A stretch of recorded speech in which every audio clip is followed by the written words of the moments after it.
جی بالکل، الیکشن کے لیے ہم تیار ہیں، ایک سیاسی جماعت ہے، ہمیشہ الیکشن کے لیے تیار رہتے ہیں اور انشاءاللہ بھرپور طریقے سے الیکشن لڑیں گے.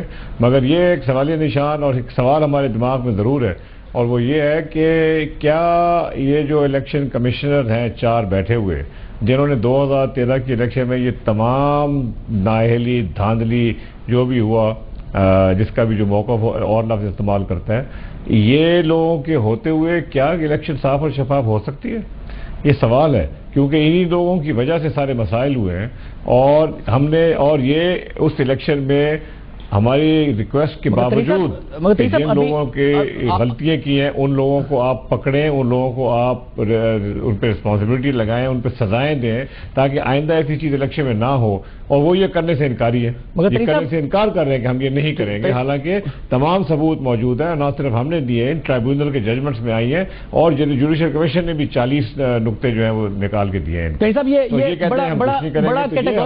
بہت بڑا مسئلہ ہے. صاحب یہ سارے بڑے کیٹیگوریکلی کہہ رہے ہیں کہ ہم نہیں کریں گے، اور خان صاحب نے بھی کہا کہ ہم اس کا قانونی راستہ اختیار کریں گے. مگر آپ کی طرف سے جو ابھی ریسنٹ پاس میں بائی الیکشن لڑے گئے ہیں، جو ہزارہ کا بھی ہے، دوسرے بھی ہیں، وہ اسی الیکشن کمیشن کے تحت تھے اور آپ نے ان کے نتائج قبول بھی کیے کہ جی ہاں فیئر تھے، اور حالانکہ آپ ہارے اس کے باوجود آپ کی طرف سے نتائج قبول کیے گئے تھے. تو کیا باقی 3 کے بارے میں آپ کی پالیسی الگ ہوگی؟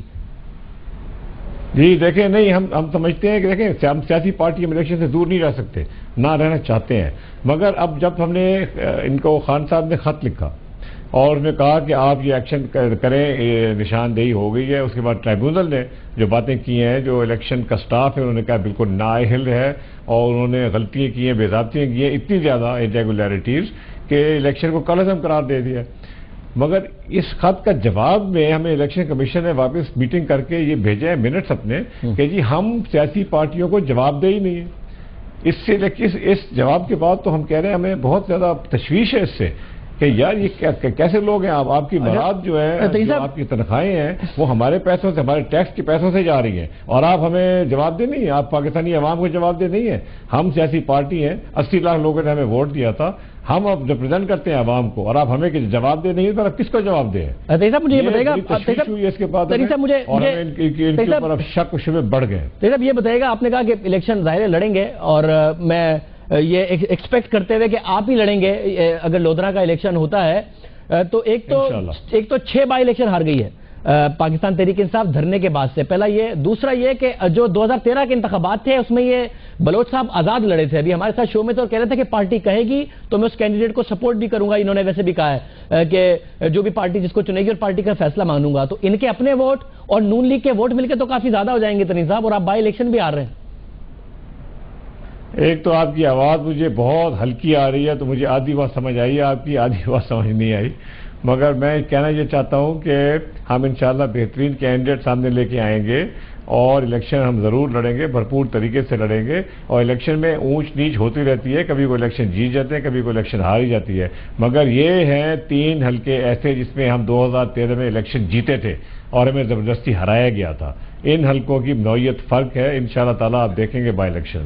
اور ترین صاحب آج آپ نے کہا کہ نادرا کی رپورٹ کی بنیاد پر فیصلہ دیا گیا ہے. خان صاحب کل کہہ رہے تھے نادرا کا جو چیئرمین ہے یہ چور ہے. نادرا کا خود کے ترجمان نے کہا کہ جی ہماری رپورٹ پر ہی فیصلہ ہوا ہے.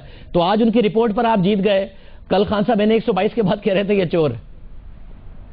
جی میں اس کو کلیریفائی کر دوں، میں نادرا کی رپورٹ پہ جیتا ہوں، N122 والا بھی نادرا کی رپورٹ پہ آئے. مسئلہ یہ ہوا کہ جب ایک دفعہ انہوں نے رپورٹ دے دی 122 میں، تو جب ان کے اوپر پریشر آیا حکومت کا تو انہوں نے ایک سپلیمنٹری رپورٹ بھیجی جو جج صاحب نے مانگی بھی نہیں تھی. انہوں نے آن دیئر اون ایک سپلیمنٹری رپورٹ بھیجی جس کے اندر انہوں نے ایسی باتیں کی جو یہ بات کرنے کے جواز نہیں تھا ان کا. انہوں نے کہا جی کہ پولنگ سٹاف سے شاید غلطی سے نمبر غلط لکھے گئے ہوں. تو یہ جج صاحب نے ان کی سپلیمنٹری رپورٹ ریجیکٹ کی ہے. اور ہمارا موقف یہ ہے کہ یہ نادرا نے کیا کیا، جب پتہ لگا کہ ان نادرا کی رپورٹوں کے اوپر فیصلے ان کے خلاف جا رہے ہیں تو انہوں نے خود بخود ایک سپلیمنٹری رپورٹ بھیجنا شروع کر دی. یہ ہے بدنیتی، یہ ہے جہاں پہ خان صاحب نے نادرا چیئرمین کے خلاف. بہت شکریہ جہانگیر ترین صاحب ہمارے ساتھ موجود تھے، موقف دے رہے تھے. پارٹی فیصلہ کرے گی. سلیکشن کمیشن سے جس قسم کا معاملہ چل رہا ہے اس میں مشکل لگتا ہے، مگر بہرحال پاکستان تحریک انصاف ایک الیکشن لڑنے والی پارٹی ہے تو الیکشن سے دور کیسے رہ سکتی ہے. پروگرام کے آخر میں ہم آپ کو اہم ترین پیش رفت سے آگاہ کر دیں، اور وہ پیش رفت پاکستان کے لیے انتہائی مثبت ہے. جلا وطن بلوچ رہنما برامداغ بگٹی نے پہلی بار آزاد بلوچستان کے مطالبے سے دستبرداری پر آمادگی ظاہر کر دی ہے، اور یہ ایک انتہائی اہم پیش رفت ہے. یہ اس حوالے سے بھی اہم ہے کہ آج بلوچستان کے سابق وزیر اعلیٰ نواب اکبر بگٹی کی برسی ہے، اور اسی دن ان کے پوتے کی طرف سے پاکستان سے بات چیت کی بات آنا غیر معمولی بات ہے اور پاکستان کے لیے انتہائی مثبت ہے. آج کے پروگرام میں اتنا ہی. کل کے پروگرام میں آپ سے پھر ملاقات ہوگی. اجازت دیجیے. اللہ حافظ.